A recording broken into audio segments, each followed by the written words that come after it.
The sun rose like any other morning in the wilderness, but something was off in the air.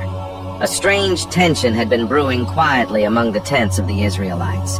Whispers, complaints, subtle glances, seeds of rebellion were taking root, and at the center of it all was a man named Korah. Korah wasn't just any Israelite.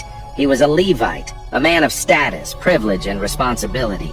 He came from the same tribe that God had set apart for holy service. But it wasn't enough. He wasn't satisfied with what God had given him. And that's where it began, not with a sword, but with discontent. He pulled others into his circle, Dathan, Abiram, and On, along with 250 leaders, men of renown, respected by the people. But Korah poisoned their minds with one idea. Moses isn't special. Who made him boss over us? Aren't we all holy? Doesn't God speak to all of us too? And there it was. Pride, masked as equality. Rebellion, dressed in the robe of fairness. They marched together to confront Moses and Aaron, brazen, bold, blinded by their ambition.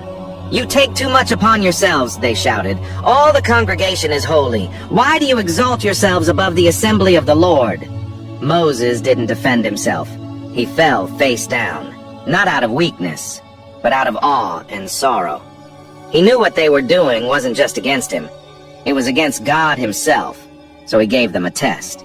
"Tomorrow morning," Moses said, "you and your followers are to bring censers filled with incense before the Lord. Let God show us who he has truly chosen." And morning came. The 250 men stood at the entrance of the tabernacle, swinging their censers in defiance. Korah stood proud with his arms crossed, thinking this would be his moment. But then, the glory of the Lord appeared. God was angry. He told Moses and Aaron to step away from the entire assembly. He was ready to wipe them all out. But Moses and Aaron interceded. They pleaded with God. "Will you be angry with the entire assembly when only one man sins?" So God gave a warning. Moses stood up and cried out to the people, his voice shaking with urgency. "Move away from the tents of Korah, Dathan, and Abiram. Don't touch anything that belongs to them, or you'll be swept away in their sin." People backed away.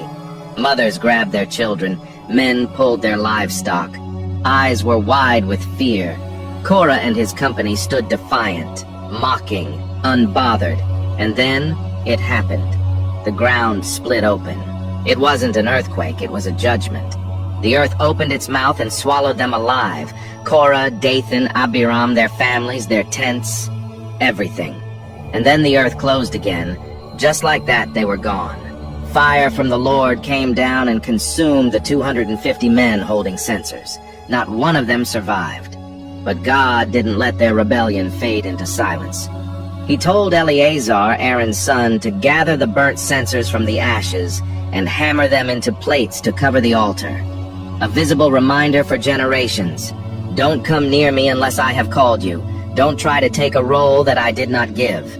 And yet, the very next day the people complained again. You have killed the Lord's people. And judgment came again. A plague swept through the camp. Over 14,000 people died, not because God was cruel, but because they refused to learn. They refused to fear.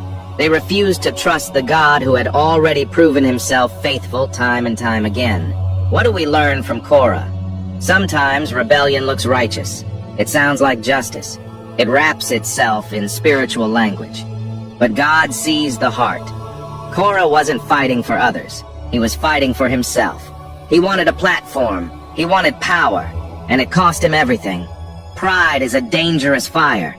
When you try to exalt yourself, you place yourself in opposition to the one who deserves all glory. Don't be a Korah. Be content where God has placed you. Serve faithfully. Walk humbly. And when you're tempted to grumble or grab for what's not yours, remember what happened in the wilderness, when a man tried to take God's place and the earth swallowed him whole. If this story moved you, don't just scroll away. Feel free to like, share, and follow our page for more spirit-filled content. God bless you. Amen.